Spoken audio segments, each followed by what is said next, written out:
రైతులు ఆర్థికాభివృద్ధి సాధించాలనే సంకల్పంతో గత బీఆర్ఎస్ ప్రభుత్వం రైతు బంధు పేరుతో పెట్టుబడి సాయం అందించింది. ఏటా ఎకరానికి రూ. 10 వేల సాయం అందించింది. వానాకాలం సీజన్ రూ. 5,000, యాసంగిలో రూ. 5,000 అందించింది. కాగా నూతన కాంగ్రెస్ ప్రభుత్వం ఎన్నికల ముందు ఇచ్చిన హామీ మేరకు రైతు భరోసా పేరుతో ఎకరానికి ఏటా రూ. 15,000 అందించడానికి సన్నాహాలు చేస్తోంది. కాగా సాగు భూమికే రైతు బంధు ఇవ్వాలని రాష్ట్ర మంత్రి వర్గం నిర్ణయించినట్లు వార్తలు రావడంతో జిల్లాలో ఎవరికి పెట్టుబడి సాయం వస్తుంది, ఎవరికీ రాదనే చర్చ జరుగుతోంది. సాగు భూమికే రైతు భరోసా ఇస్తే జిల్లాలో వేల ఎకరాలకు కోత పడే అవకాశం ఉందని లెక్కలు వేస్తున్నారు. సాగు భూమిపై లెక్కలు. సాగులో ఉన్న భూమికే రైతు భరోసా వస్తుందనే ప్రచారం జరగడంతో పంటలు సాగు చేసుకునే రైతులతో పాటు రియల్ ఎస్టేట్ వ్యాపారులు, గుట్టల భూములు ఉన్నవారిలో చర్చ మొదలైంది.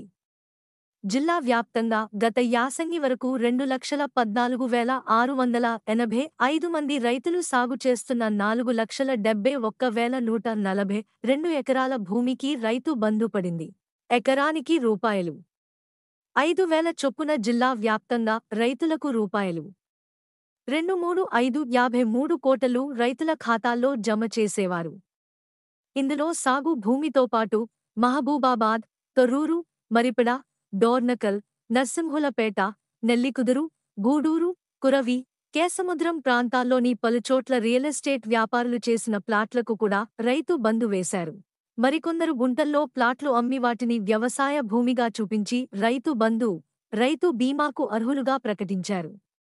అదేవిధంగా వందల ఎకరాల్లో ఫామ్ హౌస్లు, ఫెన్సింగ్ చుట్టుకుని మధ్యలో వెంచర్లు వేసిన భూములు, గుట్టలు, రాళ్లు, గ్రానైట్ క్వారీ భూములు, పట్టా భూముల్లో ఉన్న చెరువులకు కూడా రైతు బంధు పడేది. ఇప్పుడు వీటన్నింటినీ లెక్కించి సాగులో ఉన్న భూమికి మాత్రమే రైతు భరోసా అర్హులుగా గుర్తించే పనిలో అధికారులు ఉన్నట్లు సమాచారం. కౌలు రైతుల పరిస్థితి ఏంటి? కౌలు రైతులకు కూడా రైతు భరోసా డబ్బులు అందిస్తామని ప్రభుత్వం వెల్లడించింది.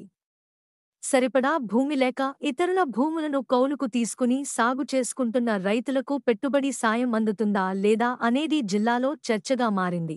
అదేవిధంగా ధాన్యం కొనుగోలు కేంద్రాల్లో కూడా పట్టాదారు పాస్ పుస్తకం చూపించాలి లేదా నంబర్ చెప్పాలి. ఇటువంటి సందర్భాల్లో కూడా కౌలు రైతులు ఇబ్బందులు పడుతున్నారు. జిల్లా వ్యాప్తంగా 40,000కు పైగా ఉన్న కౌలు రైతులకు రైతు భరోసా ఎలా ఇస్తారనేది అంతుచిక్కని ప్రశ్నగా మారింది. నిజ రైతుకు ఇవ్వకుండా కౌలు రైతుకే ఇస్తే భూమిని కౌలుకు ఇచ్చే పరిస్థితి ఉండదు.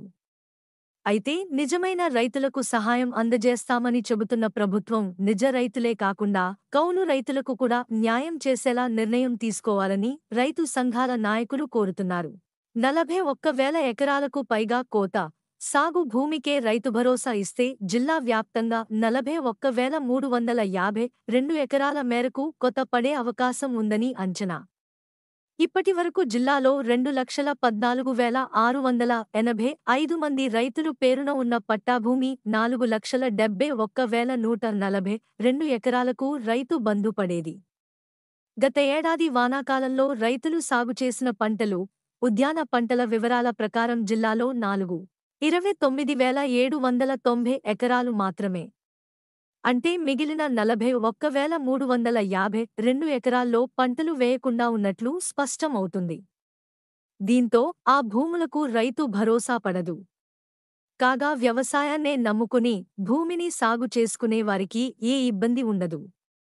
కాని అసలు పంటలే సాగు చేయకుండా ప్లాట్లు, ఫామ్ హౌస్లు, పడావు పడిన భూములను చూపించి ఇప్పటివరకు రైతుబంధు తీసుకున్న వారిలో మాత్రం ఆందోళన మొదలైంది. సాగు భూమికే పెట్టుబడి సాయం అందిస్తారని ప్రచారం, వెంచర్లు, ఫామ్ హౌస్లు, గుట్టలు, చెరువులకు తొలగింపు, జిల్లాలో పెద్ద మొత్తంలో కోతపడే అవకాశం, కౌలు రైతులను విస్మరించొద్దంటున్న రైతు సంఘాలు, రైతు భరోసా లెక్కలు. మా యూట్యూబ్ ఛానల్ చూస్తున్నందుకు ధన్యవాదాలు. తాజా వార్తల కోసం మా ఛానల్ను సబ్స్క్రైబ్ చేయండి మరియు బెల్ ఐకాన్ను క్లిక్ చేయండి. తద్వారా మా కొత్త వీడియోలు మీకు వెంటనే అందుతాయి. మీ అభిప్రాయాలు కామెంట్స్లో పంచుకోండి. తదుపరి వీడియోలో కలుద్దాం. ధన్యవాదాలు.